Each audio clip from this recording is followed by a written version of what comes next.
Saya asumsikan teman-teman udah selesai install Exam atau MEMS-nya. Kita buka dulu aplikasinya sebelum kita lihat-lihat bagian lain. Nah, ini dia bentuk dari aplikasi Exam. Tentu kalau teman-teman pada waktu yang berbeda, bisa jadi versinya berubah. Namun tampilannya tapi tidak akan jauh berubah. Akan ada tombol Start dari Apache, MySQL, dan software lainnya. Kita akan berfokus ke Apache Server. Nah, kita langsung aja klik tombol Start di Apache dan juga MySQL. Nanti dia akan otomatis menjalankan servernya. Tinggal kita buka URL localhost-nya di browser. Kita ketik saja localhost. Nah, ini bentuk dari URL localhost exam kita. Jadi nanti setiap kita mau bermain dengan PHP atau kita butuh server, kita tinggal mengakses ini setelah mengaktifkan servernya. Kita balik lagi ke folder yang udah kita sindir di video sebelumnya, yaitu folder htdocs. Folder htdocs ini atau htdocs ini, dia mengandung file-file atau folder-folder yang akan kita jalankan. Dia akan sebagai rootnya. Jadi di URL localhost mengacu ke localhost, sumber filenya ada di dalam folder htdocs ini. Kalau kita lihat, kita udah punya beberapa folder di sini. Saya udah bikin folder baru, silahkan teman-teman bikin folder baru di sini. Saya kasih nama belajar PHP untuk kita mulai belajar tentunya. Nah, kita klik di sini, tentu masih kosong. Kita buka folder ini di text editor. Kebetulan saya menggunakan text editor dari Visual Studio Code. Teman-teman boleh pakai text editor andalan teman-teman. Kemudian kita buka folder yang udah kita buat di folder htdocs tadi, yaitu belajar PHP. Kita select folder. Kemudian kita new file. Kita klik save dulu filenya. Save di dalam folder belajar PHP. Kita beri nama index.php. Nama lain juga boleh, tapi format dari PHP adalah .php. Kita save dulu folder filenya. Kalau kita bikin kerangka atau struktur dasar HTML, kita coba bikin struktur dasar HTML dulu. Kita ketik di sini HTML.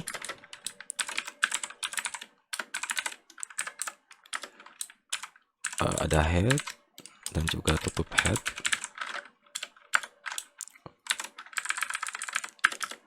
Bawah head ada title dan juga tutup title. Di bawah head ada body dan juga tag penutup body. Kita coba beri judul contoh PHP. Kemudian kita ctrls untuk menyimpannya. Lalu kita buka browser dan masuk ke dalam folder yang telah kita bikin di folder htdocs tadi. Klik localhost, kemudian klik belajar PHP. Teman-teman bisa lihat di bagian titelnya sudah terisi PHP. Itulah yang kita tulis tadi di dalam text editor kita. Kalau kita ganti jadi belajar PHP, kita klik save, kemudian kita refresh browsernya. Tentunya teman-teman akan melihat perubahan dari titelnya itu, belajar PHP. Itu artinya kalau kita mengisi konten di dalam HTML atau text editor kita, contoh di sini saya akan isikan konten halo semuanya. Kita pindah ke browser, kita refresh, ya teman-teman di sini akan lihat ada konten dari website exam kita. Nah, jadi kalau teman-teman sekali lagi teman-teman simpan file-file yang mau dijalankan dalam folder htdocs di sini. Lalu kalau teman-teman juga mau filenya di sini langsung juga boleh. Jadi tinggal akses nama filenya. Tapi kalau teman-teman mau lebih rapi, silahkan diorganisir strukturnya. Lalu kita buka dengan nama foldernya. Kalau teman-teman namanya nggak index.php, misalkan kalau teman-teman filenya nggak namanya index.php, misalkan main.php, tinggal ketik aja /main.php.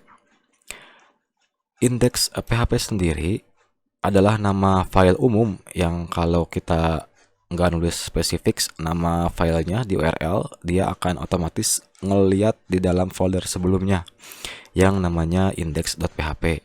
Jadi index ini nama file standar yang akan otomatis dicari kalau kita nggak nulis spesifik di sini.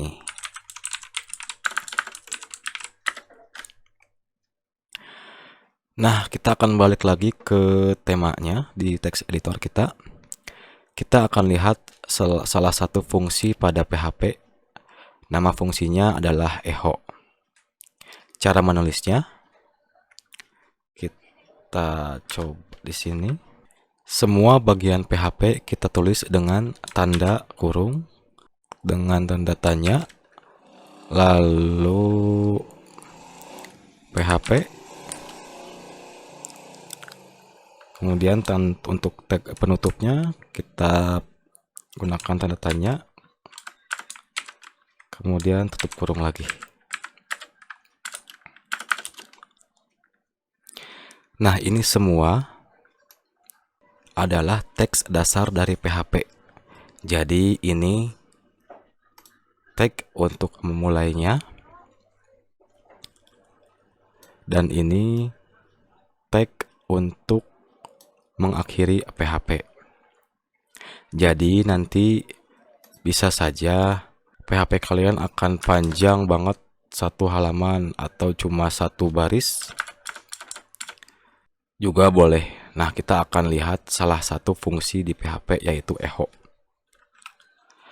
Echo gunanya untuk menampilkan suatu teks. Misalnya saya tulis di sini echo belajar PHP.